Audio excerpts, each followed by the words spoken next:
Assalamualaikum warahmatullahi wabarakatuh. Innal hamdalillah nahmaduhu wa nasta'inuhu wa nastaghfiruh wa na'udzu billahi min syururi anfusina wa min sayyiati a'malina. Allahumma shalli ala Muhammad wa ala ali sayyidina Muhammad. Melanjutkan ngaji kita Quran surah An-Nisa juz 4 ayat 13 dan 14. A'udzu billahi minasy syaithanir rajim. Bismillahirrahmanirrahim. Tilka hududullah wa man yuti'illaha wa rasulahu yudkhilhu jannatin tajri min tahtihal anharu khalidina fiha wa dzalikal fawzul azim. Wa man ya'sillaha wa rasulahu wa yata'adda hududahu yudkhilhu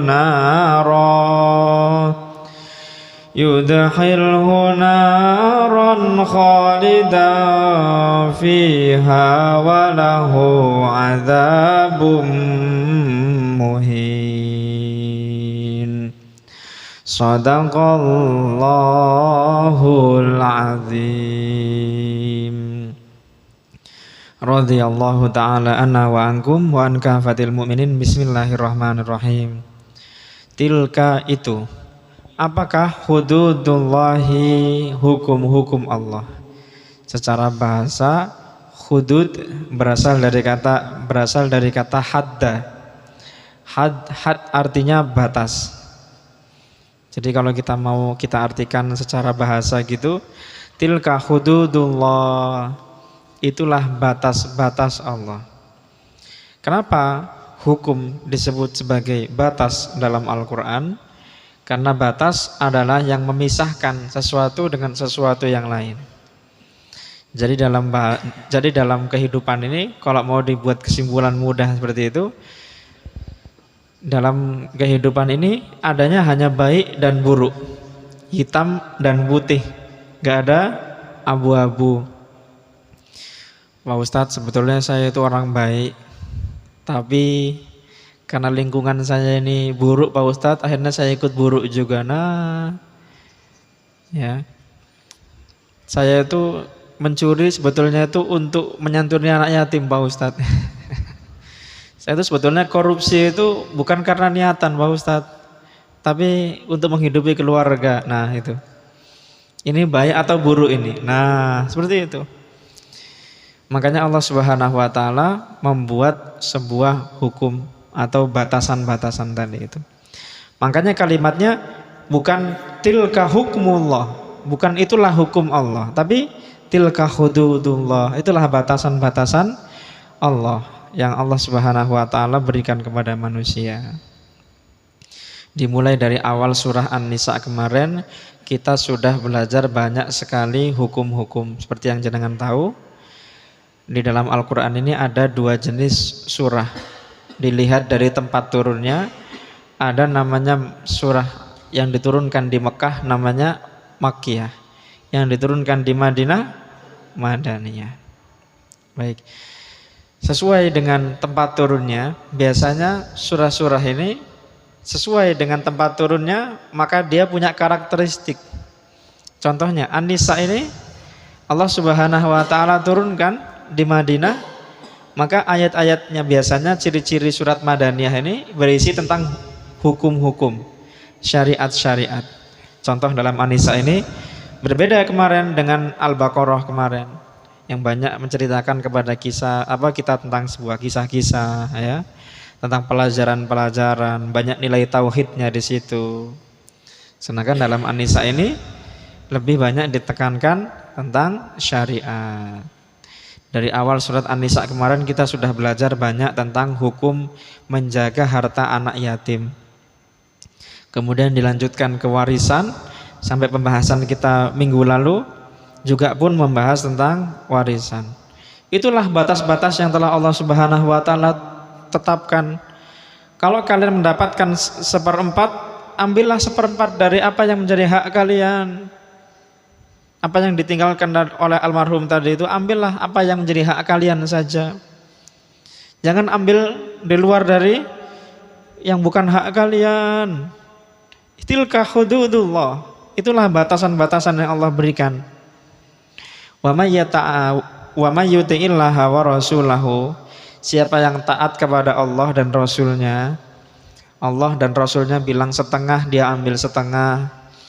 Allah dan Rasulnya bilang 1/8, dia ambil 1/8. Allah dan Rasulnya bilang ambil 1/4, dia ambil 1/4. Inilah yang dinamakan dengan taat kepada Allah. Namanya taat itu mematuhi perintah tanpa beralasan. Nah itu dia. Memang Allah merintahkan seperti itu Pak Ustadz, tapi bagi saya ini tak adil. Nah ini dia. Tapi bagi saya ini nggak sesuai dengan HAM ini. Nah manusia kalau lebih mementingkan HAM jadinya seperti itu. Contoh dalam Islam, Allah Subhanahu wa taala mensyariatkan bagi siapa yang membunuh dengan sengaja maka dia mesti dibunuh. Nah, di situ Allah tidak memberikan keringanan kecuali keluarga dari orang yang dibunuh memberikan permaafan kepada pelaku pembunuhan. Kalau tidak, bagaimana alasan manusia sudah membunuh orang lain? Apa yang menjadi pembelaan dia di sidang? Kasihanlah anak cucunya nanti. Kalau si pelaku pembunuhan nanti dibunuh, terus anak cucunya nanti mau kemana? Kenapa tidak berpikir juga kepada korbannya? Korbannya dibunuh duluan, anak cucunya mau dibawa kemana? Kalau sama-sama kasihan, korbannya lebih dulu kasihan. Nah itu dia. Allah Subhanahu wa taala menetapkan suatu hukum pastilah dilandasi kebaikan untuk manusia itu sendiri. Wa may yuti'illaha wa rasulahu, dan barang siapa yang taat kepada Allah dan Rasulnya, yudkhilhu jannatin tajri min tahtihal anhar khalidina fiha, maka Allah Subhanahu wa taala akan memasukkan dia ke surga yang dari bawah surga tersebut mengalir sungai-sungai. Orang-orang kekal di bawah, di dalamnya. Mungkin jenengan beberapa kali punya pertanyaan, apakah konsep surga dalam Al-Quran itu selalu berupa kebun yang mengalir dari bawahnya sungai-sungai? Jawabannya tidak selalu. Sahabat-sahabat sekalian yang dimuliakan oleh Allah, ketika Allah berbicara dengan Rasul dan para sahabatnya saat itu, menggunakan tempat atau kalimat yang mudah dipahami oleh mereka. Contoh, dalam Al-Quran itu Allah bersumpah demi Bukit Tur, Wat-Tur, dan demi Bukit Tur. Kenapa harus Bukit Tur? Kenapa enggak Gunung Krakatau saja? Kenapa enggak Gunung Merapi saja? Kenapa enggak sekalian gunung terbesar di dunia? Gunung Everest atau Gunung Himalaya. Kenapa harus Bukit Tur? Karena yang dipahami oleh Nabi dan sahabat saat itu yang berada di sekitar mereka, Bukit Tur seperti itu. Andai kan kalau Nabi dan para sahabatnya dulu tinggal di Pulau Jawa, ya mungkin demi Gunung Welirang atau demi Gunung Arjuna, kan seperti itu. Jadi menggunakan perkataan atau menggunakan kalimat yang bisa dipahami oleh Rasul dan para sahabatnya.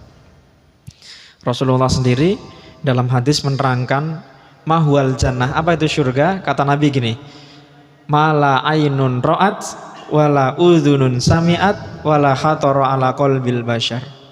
Surga itu saking indahnya, mala ainun ra'at, belum pernah dilihat oleh mata, wala udhunun sami'at, dan belum pernah didengar oleh telinga, wala khatara ala qalbil bashar, dan belum pernah terpetik atau terbesit dalam hati manusia. Jadi kalau kita membayangkan surga itu bagaimana, Al-Quran salah satunya, beberapa ayat menerangkan nanti di surga itu ada sungai-sungai, ada sungai yang terbuat dari susu, ada sungai yang terbuat dari khamar, ada sungai yang terbuat dari anggur. Kita mau apa? Ada semuanya di situ. Bahkan Allah Subhanahu wa taala berfirman dalam Al-Qur'an, di surga itu ada pohon-pohon yang dahannya itu melambai ke bawah. Ya Allah, mungkin enaknya jeruk, ya Allah, jeruk balis dulu di dunia, kan seperti itu. Di Al-Qur'an banyak diceritakan. Nanti pohon-pohon nanti akan menjulurkan buah itu beserta dengan dahannya. Apa yang kita mau ada semuanya di sana. Bahkan Allah juga menjanjikan kepada manusia, orang-orang yang beriman kepada Allah dan beramal soleh, pasangan-pasangan yang disucikan. Apa itu pasangan-pasangan yang disucikan? Kalau disucikan dilihat dari fisik, dia walaupun tanpa bersih-bersih mandi sekalipun akan tetap terus bersih, tetap wangi. Biasanya kalau jenengan habis kerja di luar pulang ke rumah kan bau keringat. Tapi pasangan-pasangan surga mereka nggak pernah bau, nggak pernah kotor, mutahharoh. Betul, bidadari. Kemudian kalau mutahharoh, disucikan, dilihat bukan dari segi fisik, dilihat dari hati. Pasangan-pasangan di surga tidak memiliki sifat sombong, tidak memiliki sifat dengki, tidak memiliki sifat yang tercela dalam hati mereka. Azwajum mutahharoh. Baik. Nah terus ya apa Pak Ustadz? Bojoku kok nang surga akan dijadikan ratu dari bidadari. Ah mosok sih Pak Ustadz? Nah, mosoknya itu yang nggak boleh Pak ya. Mosoknya itu yang nggak boleh. Logikanya kan kita nikahi karena cantik kan seperti itu. Jadi jangan mengira kalau nanti itu keindahan surga itu melebihi keindahan istri ya. Baik. Nanti di surga sudah tidak ada lagi yang namanya nafsu. Semuanya sibuk berzikir kepada Allah Subhanahu wa taala ya. Wa dzalikal fawzul azim, dan itulah keberuntungan yang besar. Wa may ya'sillah wa rasulahu, dan barang siapa yang durhaka kepada Allah. Tadi yuti'illah, taat kepada Allah. Apa yang Allah perintahkan dia kerjakan, apa yang Allah larang dia tinggalkan. Di bawah wa may ya'sillah, dan barang siapa yang durhaka kepada Allah, apa yang Allah perintahkan dia tinggalkan, apa yang Allah larang dia kerjakan. Kadang-kadang ada Pak beberapa manusia yang punya prinsip dalam hidupnya seperti ini. Perintah sama dengan larangan, larangan sama dengan perintah ya. Contoh yang sering kita kutip ya, kalau lagi jalan-jalan di jalan raya besar ada tulisan jangan tengok ke kiri ya gitu ya. Itu rata-rata orang yang lewat situ itu kira-kira di kiri ada apa ya? Nah, ditulis pula di bawah itu hati-hati gitu kan. Terus nanti bawahnya ada penjelasannya, ada pecel lele wenak gitu ya. Tapi hati-hatinya ditulis besar. Akhirnya sebagian orang yang tadinya itu buanter cepet gitu, tiba-tiba pelan. Makanya ada beberapa orang yang punya prinsip larangan sama dengan perintah. Ya, nanti kalau kerja usahakan jadi karyawan yang taat ya sama atasan gitu. Nanti dia akan coba-coba itu. Kira-kira nanti kalau saya nggak nurut gimana ya gitu, manusia penasaran. Allah melarang kita untuk minum minuman keras, dia pula bukannya dilarang dijauhi, malah penasaran emang rasanya gimana sih minuman keras itu. Nah itulah manusia itu. Emang kenapa sih kok Allah sampai melarang dia? Cobalah. Nah, kok enak dilanjutkan. Itu dia. Makanya bagi manusia dua hal yang paling bebal untuk dia itu, satu perintah, dua larangan. Itulah yang paling sulit buat manusia. Diperintah belum tentu nurut, dilarang pasti dikerjakan. Nah. Baik. Dan barang siapa yang durhaka kepada Allah dan Rasulnya, wa yata'adda hududahu, dan melampaui batas. Jadi yata'adda itu kalau di kamus artinya melanggar, tapi secara bahasa yata'adda artinya melampaui batas. Diberikan sama Allah batasan, tak dia hiraukan, terus dia langgar saja. Dan barang siapa yang melampaui batas terhadap batasan-batasan Allah, terhadap hukum-hukum Allah, yudkhilhu naron, maka Allah akan memasukkan dia ke dalam neraka. Tadi pertanyaan sebelum Isya tadi, ketika membahas tentang surga, kenapa menggunakan kalimat kholidina? Sedangkan ketika membahas tentang neraka, kholidan. Baik, penjelasannya menurut menurut Ustadz saya, mengutip dari para ulama ahli tafsir, ketika seseorang dimasukkan ke surga, maka dia akan dimasukkan secara berjamaah, secara bersama-sama. Kalau anaknya masuk surga, itu berkat didikan orang tua, anak masuk surga, orang tua masuk ke surga. Makanya ada namanya istilah mensyafaati atau menggenapkan jumlah amalan. Seperti itu. Kalau orang tuanya masuk ke surga atau suaminya masuk ke surga, ridho kepada istrinya, istrinya juga masuk ke surga. Makanya orang yang masuk ke surga itu selalu bersama-sama. Berbeda dengan orang yang masuk ke neraka. Masuk ke neraka sendiri, diazab pun sendiri. Nah itu dia. Enggak ngaca-ngaca. Nah, itu dia. Mungkin di dalam neraka itu banyak isinya, tapi ketika disiksa sendiri-sendiri. Seperti itu. Baik. Ya. Nanti jangan ada yang tanya, "Loh kok enak Pak Ustadz? Ono senengnya bareng-bareng, ono gak enak dewe-dewe." Bukan, maksudnya bukan seperti itu. Baik. Makanya kalimatnya kholidan fiha, maka dia akan kekal di dalamnya. Walahu adzabum muhin, dan baginya siksa yang menghinakan. Kadang ada siksa yang besar, siksa yang pedih, siksa yang menghinakan. Al jaza min jinsil amal, balasan sesuai dengan perbuatan. Al jaza min jinsil amal, balasan sesuai dengan perbuatan. Kalau dulu ketika dia hidup di dunia, apa yang Allah perintahkan tak dia kerjakan, apa yang Allah larang malah dia kerjakan. Ini adalah suatu bentuk penghinaan kepada Allah.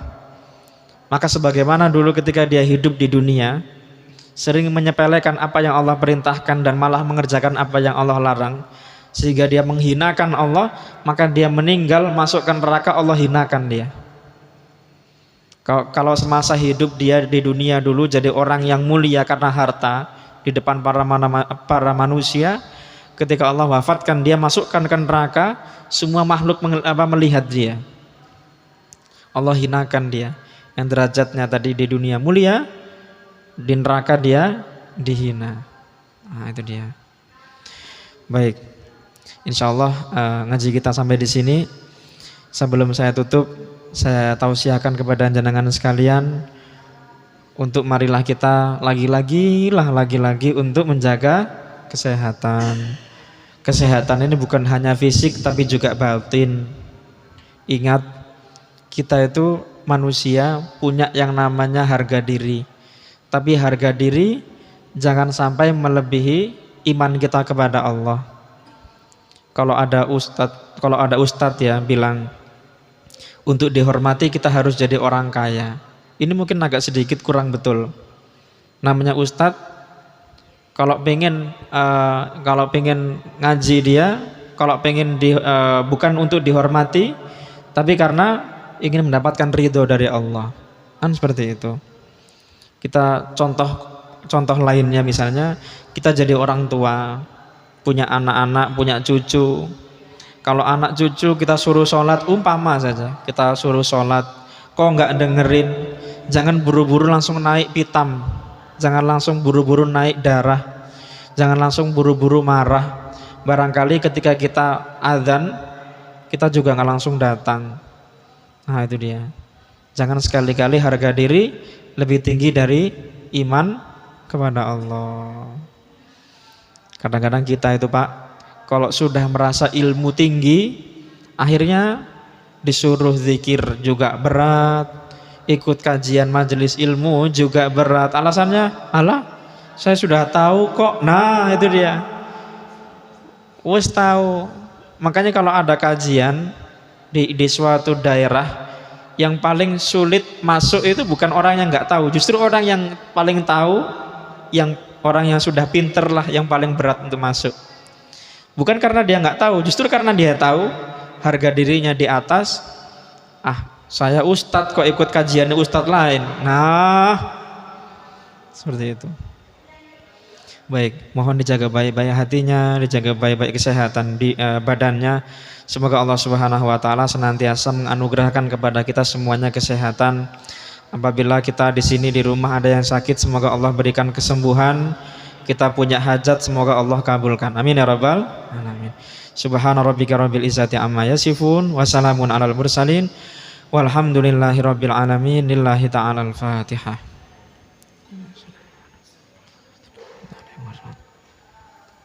Subhanakallahumma bihamdika asyhadu an la ilaha illa anta astaghfiruka wa atubu ilaik. Wassalamualaikum warahmatullahi wabarakatuh.